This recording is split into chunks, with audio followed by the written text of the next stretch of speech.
So for today's episode, we got the Sandy Cats Kinetic X rope hooked up to the boat. How do you feel about this, sir? I'm pretty excited. All right, well, let's fucking get it going.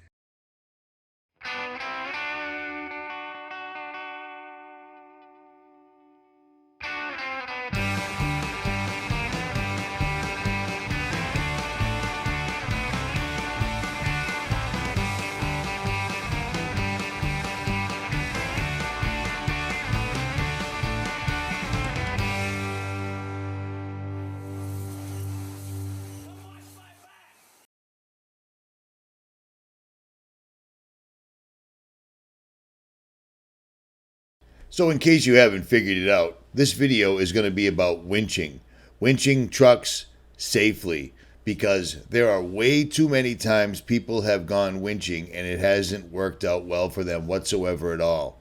A lot of people have gotten hurt, maimed, and killed simply winching. On their day off, out enjoying the wilderness, out in a mud pit, etc., and then something like this happens.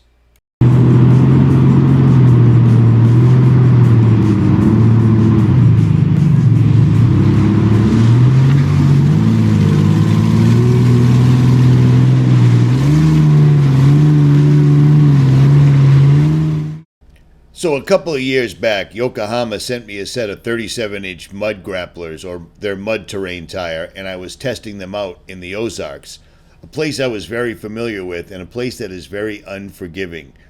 I did this completely alone in the winter time, and it was a rainy season, and I sunk the truck to the rails. But I got out my tree saver, I got out my tow strap, and I pulled the line on my 16,500 pound red winch, which was sporting Amsteel blue line. And with an awful lot of time, energy, and effort, I managed to slowly wiggle myself out of a really bad spot. But being a YouTuber and being an off-roader, I had an advantage. I've hung out with Rory Irish from Trailmater out in Moab, Utah, and been on dozens of recoveries with him, and he taught me a lot of things. And he wasn't the only one. I've gone to the Overland Expos and hooked up with Tim and Elsie from Dirt Sunrise, and these guys are extrication experts, and they taught me a lot of things as well. So when I'm rolling solo out in the Ozarks, miles from anybody else, I make sure that I carry my Max Tracks, a shovel, and all the recovery gear, kinetic ropes, tow straps, and a 16,000 pound winch. And after a lot of time, energy, and effort, I managed to extricate myself very, very slowly. This took me about a total of 3.5, 4 hours, I believe. And fortunately, I had a winch line extender because the tree line was a good 150 feet away. And that is really, no pun intended, stretching it.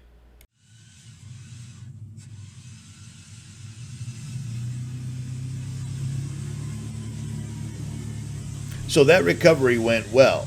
But again, I've been trained by experts and I have extricated myself solo numerous times. But for every successful winch line extrication that happens, you've got these things happening. And this is no joke, because not only are people getting hurt, but it hurts the sport. Every time somebody gets killed or maimed, somebody wants to pass a law. So this information is vital. If you're going off-road, especially solo, you need to know this info. So when I decided to make this video, I needed to find somebody that I could consider an expert, someone that people couldn't argue with. There's a lot of people out there, a lot of people that I know, I'm showing them in the video right now, that make videos explaining the dangers of winching, the right, the wrong way to do it. But the problem is we need some sort of a standardized winching technique protocol, because every time you see somebody winching it wrong, the winch comes directly through the driver's window, right over the steering wheel, and takes out the driver. And it has killed too many people, and it's injured way too many people. So I'm not an expert. I know enough about winching and traveling solo to get by pretty much in any situation. And there you go. So I had to find somebody that not only was an off-roader, but somebody with other experience, and I found that with Oleg Flaxman. He's the owner of Sandy Cats and Kinetic Ropes. I'll leave links below.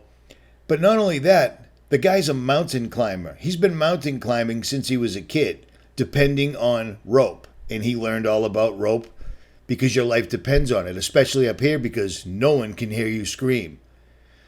So Oleg has four-wheel drive winching in his pedigree. He's also got mountain climbing in his pedigree, and that's pretty damn good, is it not? But he goes even one step further because Oleg is a search and rescue guy in California. And literally last night he went out and got injured from the Black Hawk helicopter that picked him up. He's good to go, but I mean, he's out there risking his life trying to save others. And once again, when you're out there risking your life on search and rescue, you have to depend on rope. So this is the trifecta right here. So without further ado, let's hear from Oleg himself, shall we? Here we go. Hey guys, I'm Oleg. This is Sandy Cats. We do have a company with Kinetic X where we sell recovery gear. After a lot of thought, I decided to do this video just because people are getting hurt. There's a lot of misinformation out there and there's no standardization in off-road recoveries. So I just kind of want to give my thoughts on it.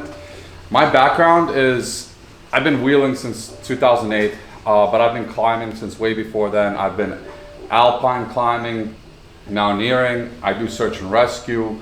I know rope systems really, really well. So I think I have an approach that may be different than some from a systems perspective in this world. So I just want to kind of get the thoughts out on safety and how to do recoveries from my perspective. The first thing I'll say is there's really three types, right? It's winching, toe straps and or snatch straps, and kinetic recoveries. And I kind of want to go through all that because there's some misconceptions. At Kinetic X, we primarily focus on small and big kinetic ropes. And I'll tell you right now, this is the most dangerous part of any recovery is a kinetic rope. And oftentimes should be either used wisely or as a last resort. Right now, we're not selling toe straps, but this is probably one of the safest. So I'm going to try to be as unbiased as I can about this subject. The safest thing in a recovery, the safest recovery that you can do is a winch, using a winch, as long as you use it appropriately. Most winches are rated for 10, 12,000 pounds. If you are using solely a synthetic line, no cables, and there's no metal in the system at all, zero, I believe that a winch is going to be the safest. Worst case scenario, if that synthetic line snaps, the winch, if there's no metal in the system, is just going to drop. There's no kickback, nothing flying through your windshield, as long as your attachment points are sufficient. Because that winch is rated to 10 to 12,000 pounds, chances are it's not breaking the steel off your bumper or shearing your grade 8 or grade 10 bolts. So that's my first recommendation. So this is my winch on my Jeep. It's not connected to the battery right now, so I can't put it in. But you will see that I have no metal here. And that's what I mean by no metal. No metal receivers, shackles, whatever. I connect this directly to a soft shackle. So therefore, if there's a failure, no metal's flying, this just flops. On this vehicle, the way I have it set up, this is easy to get to. You get these winches with a hook, take the hook off. There's usually some kind of metal thimble here. I do recommend taking the metal thimble off because a lot of times they're pretty cheap, and if you're just pulling on that metal thimble with a soft shackle, it can start to bend and it'll slice your winch cable. So you want to have nothing here. If you want to put a sleeve protector, simple. We're going to put a video up late eventually, but there's a lot of videos out there how to splice your cable. I strongly recommend you learn how to do that because you could have the best winch line in the world, you could have the cheapest Amazon line in the world, it doesn't matter. These things break all the time. They are super strong when you pull. The second, especially under tension, you just touch it with a rock, these things start slicing. So you need to know how to make your own hoop in the field. I recommend you learn how to do that and practice on your winch cable. It's not hard. Yankum sells this awesome fairlead that I have on the Jeep, and I love it. And the whole point of it is you put your hoop right here, and once your winch line is cinched in, everything is protected. So your line is completely protected from rock abrasion. So that's why this is a great fairlead. For most people this should work. Some bumpers don't accept these fairleads. So I want to walk you over to my other 4Runner. So this is my 4Runner. As you can see, I don't have the yank fairly here. The reason I don't have it here is because it doesn't fit it in my bumper. That's the only reason. But on my wife's 4Runner, on our GX, we don't have the yank fair lead either, just because it's not a cheap fair lead, and we don't rock crawl. So in those circumstances, I either will just have the winch line connected to my shackle or clevis anywhere, or I'll have it on my personal one. I put it back here, connected to my clutch. Very simple. You don't need expensive fair leads. You just need to get rid of all the metal in your system. That's all I'm asking you to do. The second you get rid of all this metal and you start working on with soft shackles only, that's where the safety really comes in. So that's really what I recommend.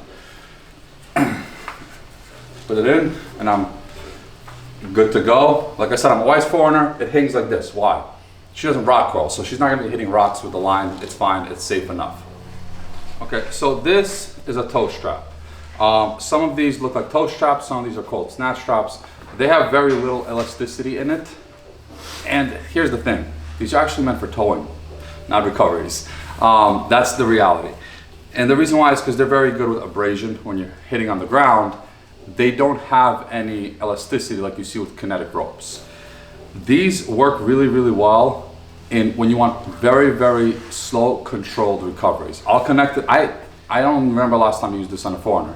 I do use this on the Jeep a lot. The reason why is because I'm on big boulders, and my Jeep is, you know, high centered on a big boulder somewhere, and I want somebody to just give me a couple of 100 pounds of pressure to ease me off that boulder so I don't start breaking more parts. That's where this comes into play. If you're stuck heavily in the mud, in the sand, and the snow, you're gonna have to, for this to work, pretend this is toe strap. And this is the stuck vehicle, this is the unstuck vehicle. If I take the toe strap and I go like that, which is what you see people do with the kinetic rope, what ends up happening is that you're gonna cause so much, there's no give in this rope. It's like a static rope. So you're gonna start causing damage everywhere. Your back's gonna hurt a lot. You're gonna start damaging your bumper. Your bumper can start shearing off your frame. So with a toe strap, your recovery, you have to pre-tension it and then do very slow pulls. So it's kind of doing the same thing as a winch would do in reality. And there's a lot of applications for it, especially if you don't have a winch in your rock crawling, or you need to like do some position that you can't do with your winch. That's where this really applies. Or if you're gonna tow somebody, right, for a couple of miles. But that's really what that application is for.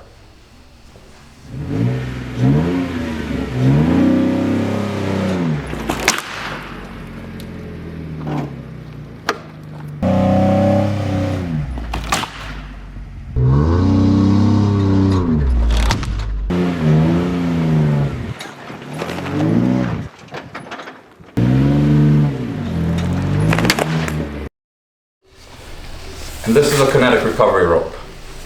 This is ours. This is some of our competition on Amazon. We can discuss that in a second.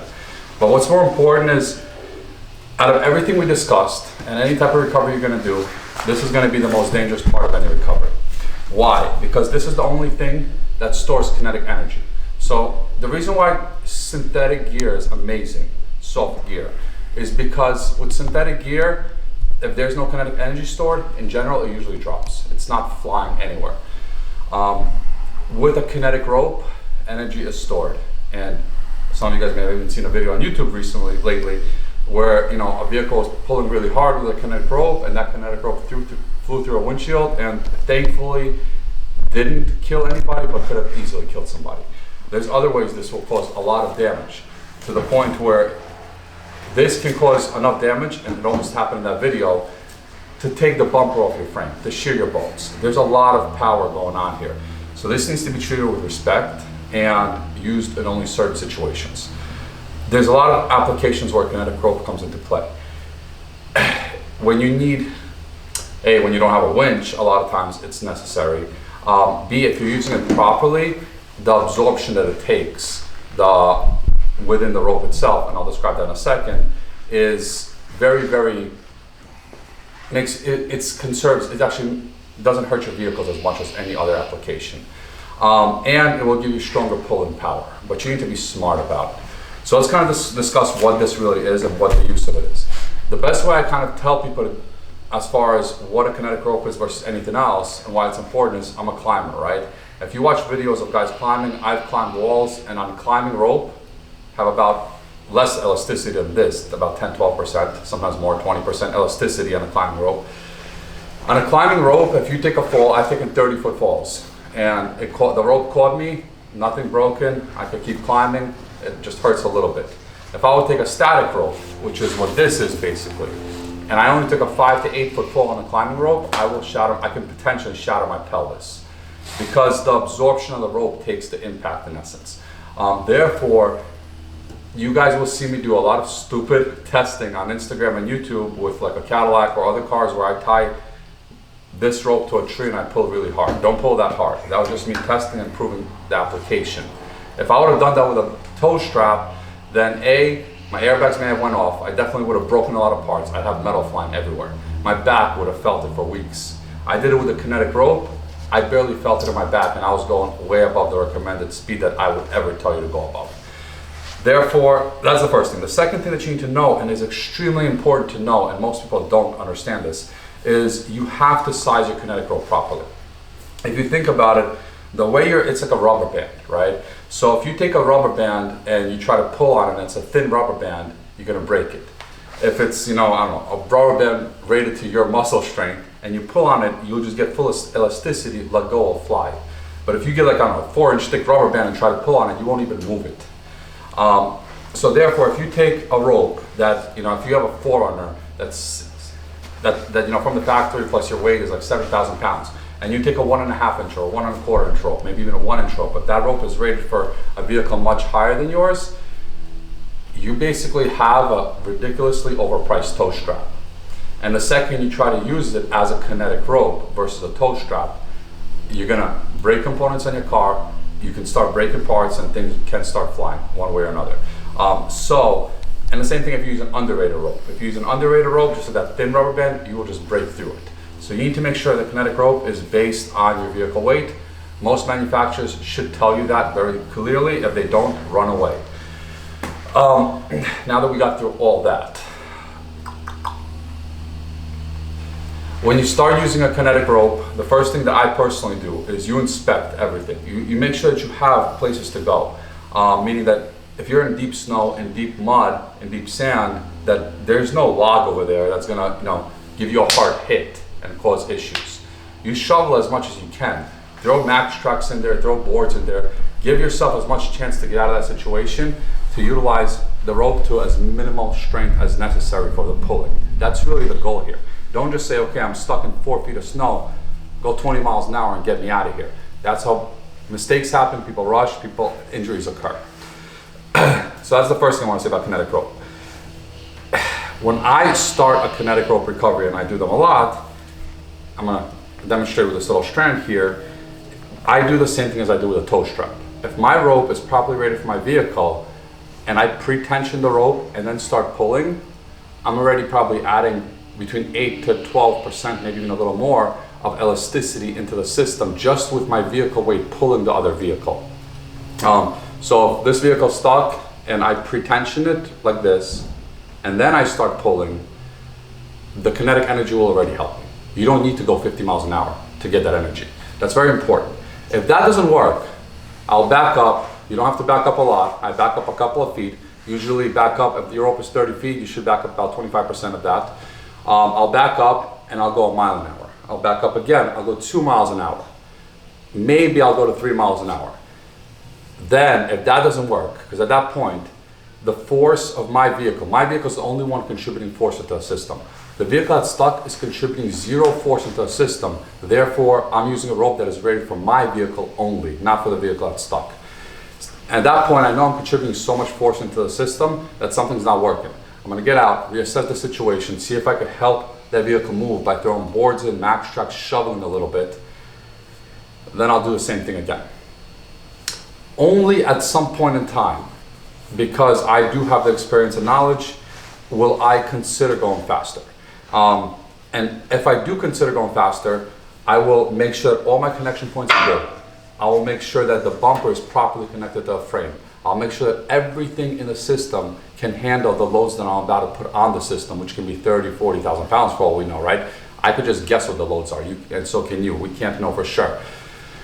Once I know that everything is connected, there's no like, big rock that I'm gonna hit in a second when I'm throwing 40,000 pounds of load on and just make a big stop. Only then I may consider going faster. What is going faster? I'm not gonna tell you what going faster is, because you need to know what your vehicle weight is, what the rope is calls for that weight, and everything else for you to make that decision. We don't recommend going over 5 miles an hour. At 5 miles an hour, the other misconception with kinetic ropes. Everybody advertises 30% elasticity on ropes. That's not true. Kind of not true. We advertise it too. And then we put an MBS. That's minimum breaking strength, maximum breaking strength. We can go into that conversation if you want, but more importantly is the elasticity.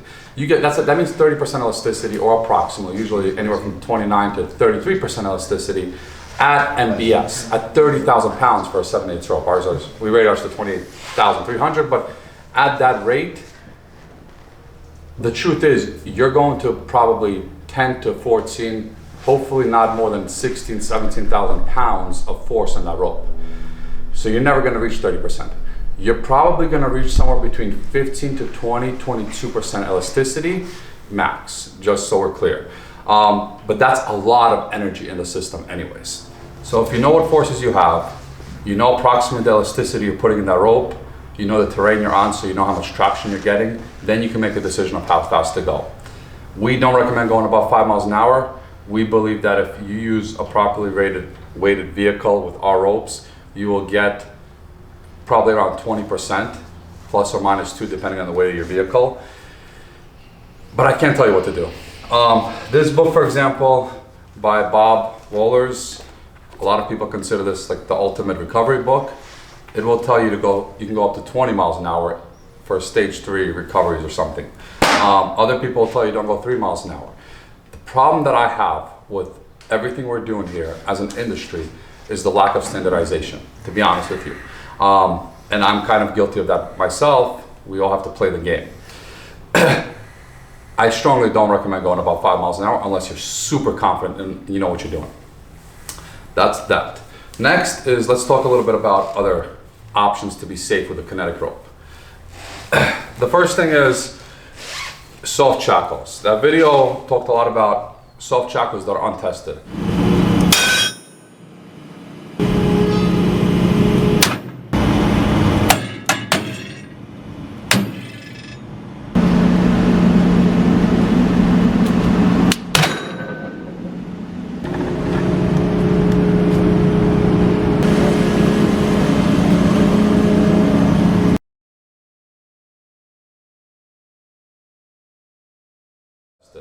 We make our products in China proudly because my goal was to create a kinetic rope that's affordable. And I will tell you right now, we are not the best kinetic rope for every application. I think we're pretty damn good. We focus a lot on safety. That's really where the focus was. I did a video myself on YouTube a while ago, years ago, and I tested a bunch of ropes. And I saw ropes, specifically ropes, I'll just even say like Ditch Pig, things that are sold in Home Depot and Lowe's. And those ropes had basically no elasticity. And somebody's gonna go watch a YouTube video on pull hard, go buy that rope from Home Depot for 60 bucks, pull hard, and start breaking parts. I broke both the metal mounts on the Jeep with those cheap ropes during those testings. And then there's ropes that are great, but you don't know unless you're buying a well-named American brand, and those are very expensive. And my thing was, great, those are great brands, there's great brands out there, but if you're gonna go buy a $150, $100 Amazon rope, I want you to come to me and we will get you a rope that we tested, we certified, we know it has elasticity, and we know it has all the safety factors, so you can be safe. That's what my goal was initially with this company. I think we've achieved that goal now, we're moving on, we'll discuss that in a second. So, a lot of ropes you get, they will look like this. I cut them up, show you the inside. They're very easy to package because they're such a nice, bendable, flexy system. But you get what you pay for, right? That's what makes it work. So our ropes are stiffer. Our ropes are stiffer because we protect them better. In addition to that, I think we're one of the only, there's probably other guys out there, but not a lot, that we use green nylon. We don't use white nylon and then dip it in green paint. We use green nylon simply for one reason, because we put in reflective material in here, and we thread it through the entire rope multiple times, and this reflective material works from like half a mile away. I felt I'd rather pay more for production and get that for one reason only. Most recoveries that I'm doing, at least, it's on the side of a mountain road where somebody's stuck in a ditch, and it's at night, not a lot of traffic, and usually I'm looking for the best traction, so I'm pulling guys in a ditch over here, and I'm pulling this way using the opposite lane, and I'm blocking the entire paved road to pull them out of that ditch at night. And nobody's stopping traffic behind me, nobody's stopping traffic in front of me. I'm talking practicality here, not like, you know, safety. And that's why we put this reflective material in there, because when you're out of Montana, Idaho, whatever, and you're in that type of situation, you want to be able to make sure the car that's flying down the mountain pass sees the rope in the middle. That was my whole goal with this. One of my goals. We also double dip our eyes.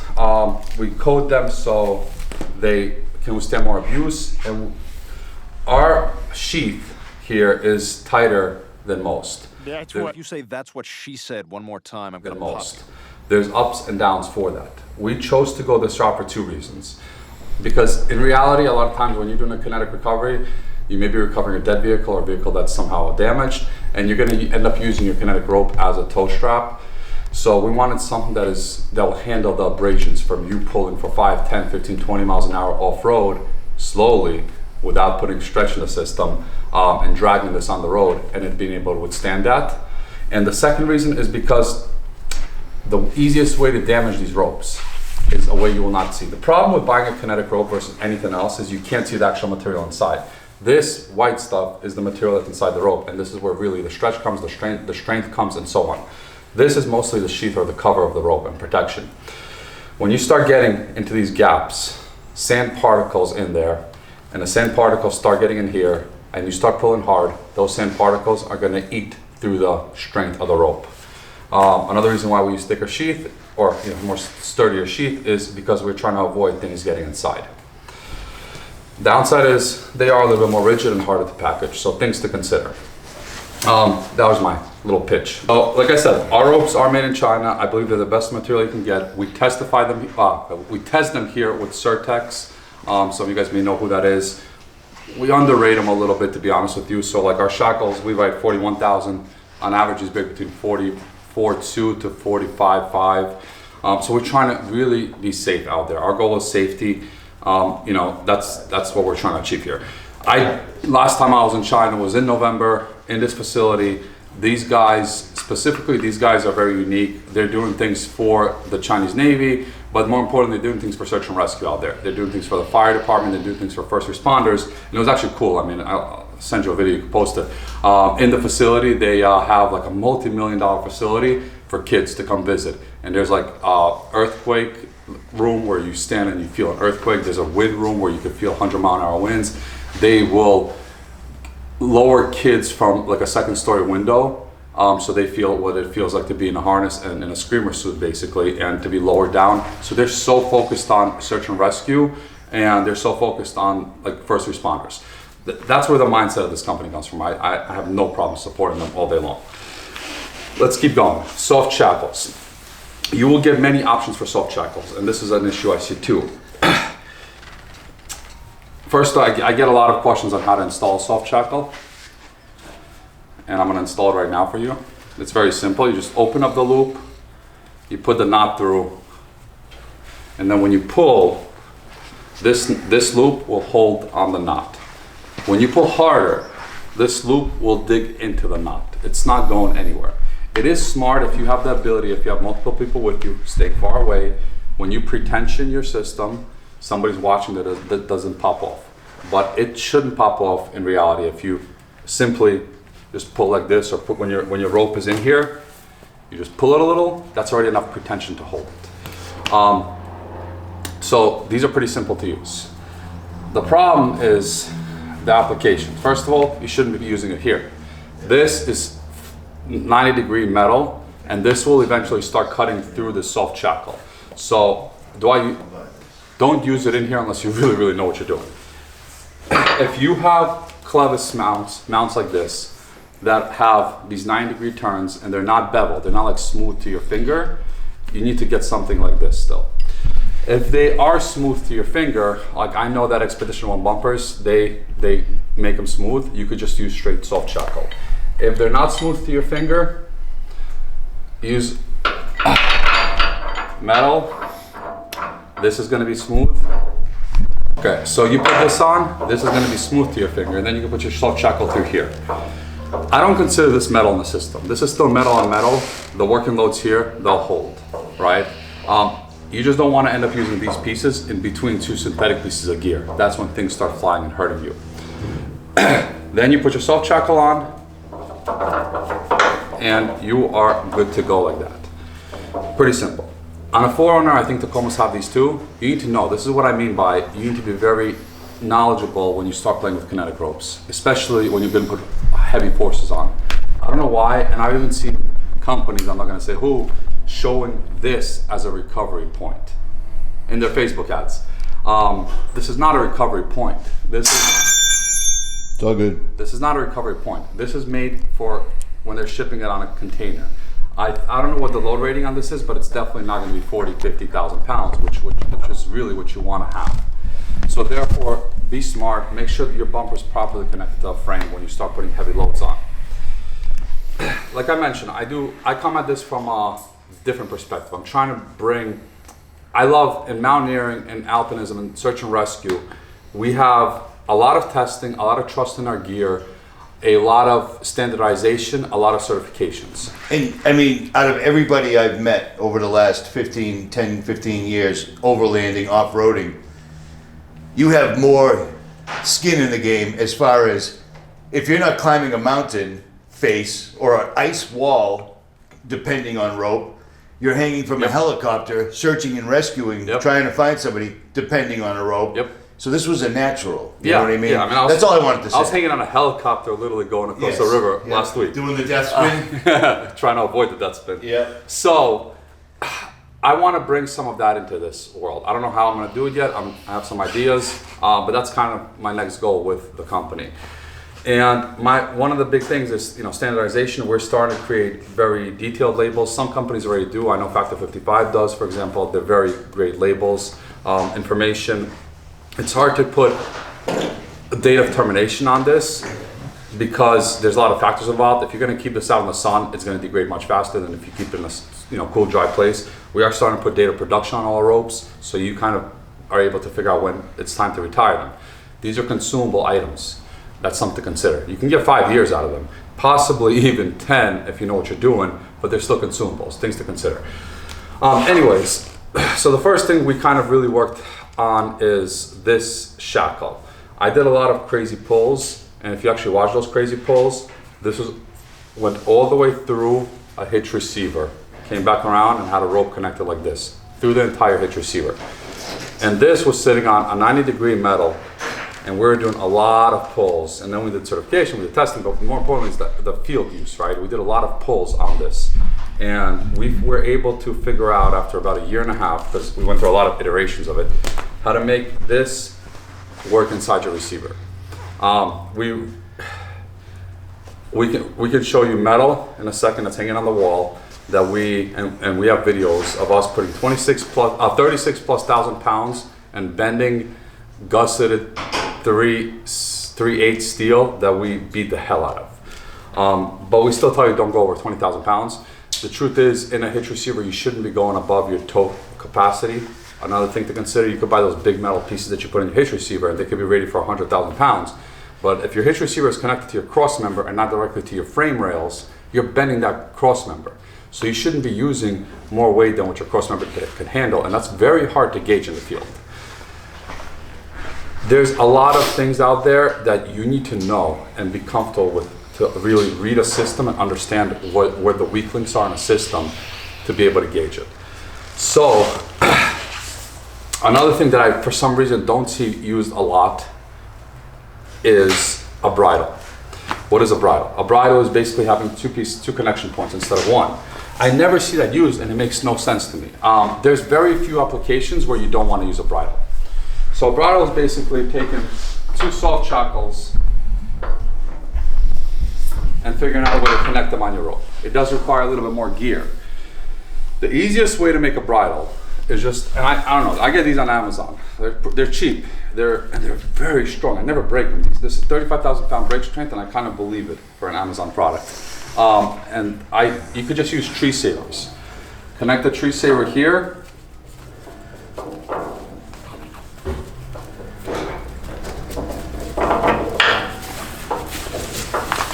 And this little trick right here is very helpful to people that have limited slip. Yes. So instead of pulling one side and then the tire that's got no grip lights up, this kind of balances it out. It's a great idea. That's a good point. The other thing is, I was in Colorado once doing one of the Alpine Loop trails, Engineer Path. No, I forgot which one. Anyways, and we were on my buddy was on a rental Jeep. I had my Toyota, and the thing had like 1,000 miles on it. Brand new Jeep. Everything just died. Nothing was working. Couldn't start the vehicle. I tried to jump the battery. It wasn't a battery. I don't know what it was. It wasn't letting the gear shifter move no matter what. Didn't know it had a secondary battery. Tried to connect the negative and positive to kill the juice, reset the memory, whatever. Couldn't get the Jeep to function at all. I ended up being on the back of that vehicle with a tow strap. My buddy was in the middle in the Jeep, dead vehicle, and another vehicle was pulling us. I was the brakes, the vehicle in front was the gas. And we only had one connection point because we didn't have enough gear to make a bridle at the time. And we're going down those crazy passes with one connection point. I cannot follow the same line as the guys in front of me because I'm not centered. And that made my situation dangerous. The Jeep was 1.5 feet away from the ledge. Because I had to follow him and hold that weight, I was like within this far from the ledges all the time in a recovery. It sucked. A bridle would have centered my load a lot better. So all you do is you take a bridle, but here you need 3 soft shackles. So basically you have 2 tree savers, 2 shackles here, 1 shackle here, and then you connect your rope to a shackle 2. And when you pull, you kind of equalize the system. This isn't a true bridle, but this will work. And what this will allow you to do is put pressure on this recovery point and put pressure on this recovery point and get more centered pull. But the pressure is important because if you potentially go 20 miles an hour or whatever speed you want to go in your kinetic recovery, don't recommend it, and you're putting 40,000 pounds of pressure on this one point, you could start shearing bolts. You can damage a soft shackle. You can put a lot of damage here. If you do this system, now you're splitting the weight. So now you only have 20,000 pounds here. That's gold. I mean, I don't know why people aren't doing this. So another thing we've worked on and we've already done, I just don't have it to show you right now, is we created our own bridle. There are a few bridles out there on the market, true bridles. I didn't like any of them. I will tell you why. This is the only one I could show you because we just certified them and I don't have any solid ones left. They're coming in 2 weeks. They'll be up on our site in about a month. This one broke at 59,180 pounds at certification. We're gonna rate them to 57,000 pounds about. But the whole point of this is very simple. I can still show you kind of how it works. You're gonna get big loops like these. It's gonna be 10 feet long.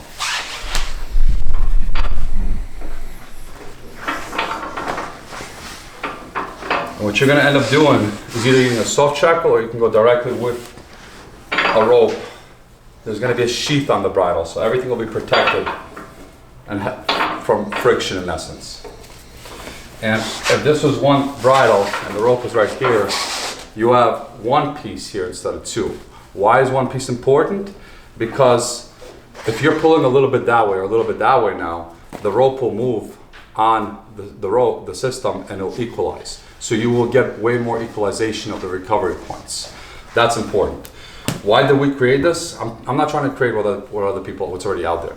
Because every bridle we saw was either rated at like 20 to 30,000 pounds, some were even 17,000 pounds, because they're basically just using winch line. And one company is using a bridle that is made of nylon and has stretch. Ours is made of the same thing your winch line is made of, has no stretch. And I think that a bridle doesn't need stretch. This part of the system, the anchor part of the system, shouldn't have any stretch in it at all. Therefore, we made our own. We made it very strong, 60,000 pounds, because what happens in theory is, and again, this is all like on paper, but if your bridle comes out and you're halving the rope, you can potentially be losing up to 50%. You're not really losing 50, you're probably losing anywhere from 20 to 30, but you have the possibility to lose up to 50% of the strength of the rope when you halve it. So 59,000 by half, 30,000 pounds. That's what our ropes are rated for. That's why we went this thick and this big. The other benefit of this bridle is a lot of people need extensions. So if you have a 20-foot rope, kinetic rope, or even a 30-foot kinetic rope, and you need to extend it, well, now you got a 10-foot extension that could definitely handle the load as an extension as well. So multi-use, that's kind of what we've been working on. I believe this really should become more standardized in our recovery systems. There's way more benefits than faults of having a bridle system. And again, this should be on both vehicles. Equalize the load, less strain there. Cool. So, after watching that YouTube video about rope going through a windshield, a lot of things ran through my head. And we could talk about the mistakes made there. I am very, very, very pleased, and I'm just grateful for the dude that put that video out there. He's very humble, very honest, very unbiased. And I don't want to reiterate all the mistakes made or all the ones that weren't made. I will say that they were using a rope that wasn't rated for the vehicles. They put this through a hard edge, but we're not sure if that's where the failure occurred. If the soft shackle wouldn't have broken, the Bronco's bolts started to shear. And if that soft shackle wouldn't have broken, then metal could have started flying and killed somebody else. There's always going to be a weak link in a system. What do you want the weak link to be? I don't want a weak link in a system because I know how much force I'm putting in a system. But if you're not sure how much force you're putting in a system, and I get questions all the time, especially after that video, should we make the soft shackle the weak link? For me, I don't think so, but I can't make a decision for you. A lot of you guys know this, know recovery equipment, have a different take on it than me.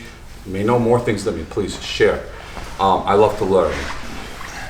But the idea that we had to kind of address the problem that happened there for the people that feel that they want a soft shackle to either be a weak link in a system or that feel that they don't have trust in their soft shackles for whatever reason is a tether.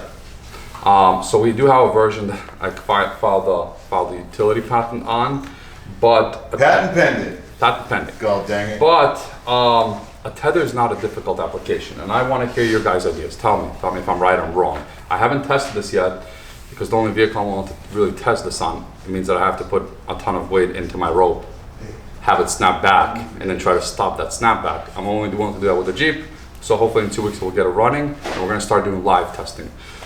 But it's very simple. You have your rope connected like this to one recovery point, because you're not using a bridle for some reason. You take paracord or some kind of thin material. I'm guessing we want it to break around 300 to 550 pounds. I'll talk to you about that in a second. I tied a double fisherman into the rope. I have about 10 feet of rope that's gonna break at 550 pounds. So that's the simplest way to do it. And what I wanna do is, you could do this once around the rope. So just put it all the way through, kind of loop it, and you'll catch the rope over here above the knot. Or if anybody here is a climber, you can basically make a prusik by looping it twice, in essence. That puts friction here. There's gonna be friction because it's rope on rope, so this thing isn't moving. Or it should be moving. There's ways to tie this, but for simplicity, without dealing with knots at all, we'll take any soft shackle you have lying around, and we'll take this tether and put it anywhere. It doesn't have to be on another recovery point. It could be right here on the bull bar, the bumper. It's not taking a 20,000 pound load. This tether is gonna break at 550 pounds. So as long as whatever point you're putting it on will hold 550 pounds, you're good to go. So the theory behind this, in my head, correct me if I'm wrong, is if for whatever reason I wanted to have my soft shackle be the weak link, I'm not saying you should or shouldn't, or just for safety for failures. If this breaks, or even if the loop breaks, or the line comes out of the loop, which I've seen, I've broke test other people's ropes, I'm not gonna say who.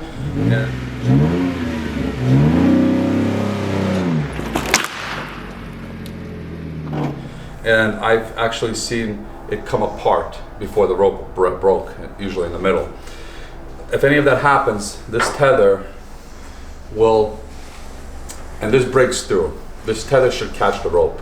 It's not catching 30,000 pounds. It's just kind of like using a blanket on a winch line. Those things are what, 5 pounds, maybe 8 pounds, and they're catching the same type of force, 20, 30,000 pounds of force sometimes flying, that's all you're really trying to do, is catch that force from prevent this rope from being whipped into the car. That's the whole goal. Now, what can happen, and the reason why I want this tether to be weak, is because I think this is about the way that I need to catch the rope. But if the driver that's driving fast doesn't notice that there was a malfunction in the system and he drives through the tether, by that time, because there's so much room in the system, the kinetic energy will snap back, it'll be caught, or most of it would have been caught, and then when he drives through this rope and breaks this rope, he doesn't need a lot of force to break it. He's not gonna recharge the rope with more kinetic energy, because 550 pounds will not recharge the rope with kinetic energy. So that's kind of the safest idea I could think of for now to prevent systems like this. That is very simple. I mean, this is something you can make yourself in 2 minutes, add it to your recovery kit on both sides, and if you don't know how to tie a knot, don't worry about it. Get 2 cheap soft shackles. They don't have to be 50,000 pound rated. They could be 5,000 pound rated, because your rope's only 550 pounds. So they can be super cheap Amazon soft shackles that have one goal, is to catch the snapback if it occurs. This is me. This is my mindset and how I think from my dealing with ropes. You know, we created this product for the hitch receiver. And the most used application for this product now is for tow companies to throw around the wheels. So what happens is tow companies, I guess, I didn't even know this, they tow a lot. Actually, I kind of did, but not as much as I thought, through their wheels. They just they want to wrap a wheel and pull that way. They love this because this can go on sharp wheels without an issue. So our next product we're coming out with very, very shortly, it's going to be something similar to this bridle. It's going to be 8 feet, and it's going to have this sheath. So it's specifically for the towing industry, where you could have an 8-foot soft shackle that's going to go straight through a wheel or two, and you pull that way if you need to. We have other products coming out too. Some of them are patent pending, some of them I really want to discuss right now. But I'm trying really to bring as much synthetic into the industry as possible, as much safety with creative ideas into the industry as possible, without breaking your bank, number one, and without introducing more metal into systems where they don't need to be. So that's pretty much it. I don't know. Okay, if you enjoyed this video and you understand the gravity of this, way too many people are getting hurt by simply using ropes that they got here, there, and everywhere. And it's going to end up getting the trails closed, and it's leaving people without a family member. We got to stop that. Links will be below. Like, share, and subscribe. I'm out.